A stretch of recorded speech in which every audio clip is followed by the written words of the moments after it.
You're hiding. It's a cold night, somewhere on the African savanna, maybe 100,000 years ago. There's no fire. Fire would give away your position. A small group of you is pressed together in the dark, behind rocks, behind brush, wherever cover could be found in time. Everyone is silent. Not quiet, silent. The kind of silence where you control your own breathing, where you swallow without letting your throat make a sound, because somewhere out there, in the dark, something is moving, and the only advantage you have left is that it doesn't know exactly where you are. Then a baby starts to cry.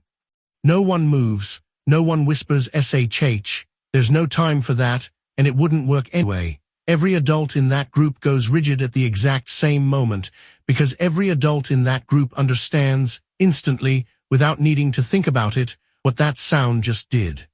It told the dark exactly where you are. Here's what I want you to sit with for a second. That sound, a baby crying, is biologically speaking, one of the most disruptive sounds a human being can hear. Not annoying, not unpleasant, disruptive. It hijacks attention in a way almost nothing else does. And the reason has nothing to do with how loud it is. It has to do with what happened to every group, every night, for hundreds of thousands of years, when that exact sound rang out into the dark. You felt a version of this yourself. A baby crying 2 rows behind you on a flight. A child crying in a quiet restaurant. You can't focus on anything else. You can't read your book. You can't finish your sentence. Something in you locks onto that sound and won't let go, even when it has absolutely nothing to do with you. That's not annoyance, that's an alarm system, and it's older than you think. Let's go back to that night. Silence wasn't a preference for early humans. It was survival infrastructure. In a landscape full of predators with better night vision, better hearing, and far more practice hunting in the dark than humans had defending against it, sound was the single biggest threat multiplier a group could create. A snapped branch could end you. A cough at the wrong moment could end you. And a baby, small, helpless, completely unable to understand the stakes, crying at full volume into open air, was, in pure survival terms, one of the most dangerous events that could happen to a group after dark. Think about that. The very thing that makes a baby, its complete inability to control itself, to reason, to understand danger, was also the thing most likely to get the whole group killed. So why didn't evolution just turn the volume down? Here's the strange part. It didn't, because it couldn't, and once you understand why, the entire story changes. A baby cries because it has no other option.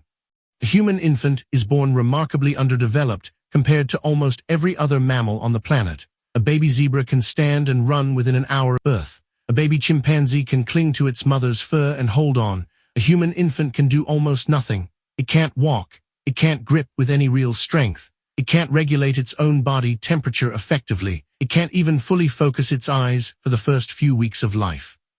Researchers call this neoteny, the retention of immature traits, and in humans it's extreme, far beyond what's seen in other primates. And there's a reason for it that connects directly back to something we don't usually think about. The human pelvis. Bipedalism, walking upright, narrowed the human pelvis in a way that created a hard biological ceiling on how large an infant's skull could be at birth. But human brains needed to keep growing dramatically after birth to reach the size and complexity that makes us human. The solution evolution landed on was almost brutal in its simplicity. Push the baby out earlier, before the brain finishes, before the body can do almost anything for itself. This is why human infants are sometimes described by anthropologists as being born too early compared to other primates, essentially still in a stage of development that, in other species, would happen safely inside the womb. And a creature that helpless has exactly one tool for survival. Its voice. A human infant cannot run from danger, cannot fight it, cannot even crawl away from it for months. The cry is not a malfunction, not bad behavior, not something to be trained out. It is the single most important survival tool a creature with almost no other defenses has ever evolved. Which means every infant that ever lived long enough to become your ancestor was an infant whose cry actually worked, whose sound was loud enough, urgent enough, impossible to ignore enough, that someone came. Now here's where this gets genuinely fascinating, because the cry alone wasn't enough. Something had to be on the other end of it. Something had to be built to actually hear it, and not just hear it, to be unable to ignore it. This is where your brain comes in. Specifically, the part of your brain that almost nobody thinks about until they're forced to confront it at 3 a.m. Researchers studying acoustic properties of infant cries have found something remarkable. The frequency range of a baby's cry, typically between 300 and 600 Hz, with harsh, irregular, rapidly shifting overtones, sits almost precisely in the frequency range the human ear is most sensitive to. This isn't a coincidence. Evolution didn't tune the human ear randomly, and then babies happen to cry within that range. The relationship runs the other way. Across generations, infants whose cries fell into the frequencies adult ears process most urgently were the infants most likely to be picked up, fed, protected, and to survive to have children of their own. The cry and the ear co-evolved, like a lock built specifically for one key. And here's the part that should genuinely surprise you. Studies measuring physiological response to infant crying, heart rate, skin conductance, brain activity, show that the sound triggers a measurable stress response in adults almost instantly, within a second or two of onset, faster than most other sounds in the human environment, faster, in some studies, than the sound of an adult human screaming. Think about that for a moment. The cry of a creature that cannot even hold up its own head produces a faster, sharper alarm response in your nervous system than an adult human in distress. That shouldn't make sense until you remember what was actually at stake. An adult human screaming might mean danger. A baby crying in the open, in the dark, meant the entire group's position was compromised, and the most defenseless member of that group was the one announcing it. Your brain doesn't rank these threats by how scary they sound. It ranks them by what they cost. Let's go inside the mother's brain for a moment, because something happens here that's almost too precise to be an accident. Neuroscientists studying maternal brain activity have found that the sound of an infant crying activates a specific network, the amygdala, paired with the anterior cingulate cortex, regions associated with emotional urgency and threat detection. And it does this with a speed and intensity that's measurably different in mothers compared to non-parents. Functional MRI studies show this activation happening within roughly 1 second of a cry beginning, often before the conscious mind has even identified what the sound is. The body knows before the mind catches up. This is part of why new mothers report something that sounds almost impossible until you understand the mechanism. The ability to wake from deep sleep instantly, completely, at the sound of their own infant crying, while sleeping through other equally loud sounds entirely. Doors slamming, storms, alarms that aren't theirs. The brain isn't listening for volume. It's listening for a specific signature. And once it's calibrated to that signature, almost nothing else gets through the filter as urgently. You've probably heard a parent describe this, the way they can sleep through anything except their own child's voice. That's not exaggeration. That's a measurable neurological tuning process built by evolution, refined further by exposure, running in real time. But here's something that surprised researchers for a long time. The father's brain does this too. For decades, the assumption in evolutionary psychology was that this kind of acute caregiving response was almost exclusively maternal, wired in through pregnancy, hormonal shifts, and birth. But studies on fathers, particularly those involved in hands-on early caregiving, found something unexpected. The same neural networks, the same rapid activation. Less intense in some measures than in mothers, but present, real, and, critically, something that appears to strengthen with direct caregiving exposure, not just biological relation. This tells us something important. The wiring isn't only inherited through pregnancy, it's also built through proximity, through repeated exposure, through care itself. Spend enough time responding to that sound, and your nervous system begins rewiring around it, regardless of whether you carried the child. And here's where this connects to something far bigger than parenting, something that explains why this sound bothers you even when the baby isn't yours. Because the cry doesn't just activate parents, it activates almost everyone.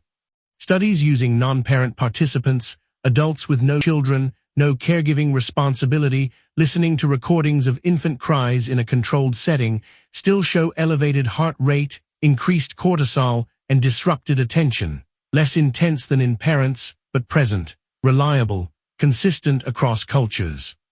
Why would your body react to a baby that isn't yours, that isn't related to you, that you have no responsibility for? Here's the strange part. For almost the entire span of human evolutionary history, you wouldn't have been listening to a stranger's baby in any meaningful sense. Early human groups were small, typically 20 to 50 individuals, and deeply interrelated. The baby crying nearby almost certainly belonged to someone you knew, a sibling's child, a cousin's child, a child whose survival directly affected the survival and stability of the only group keeping you alive.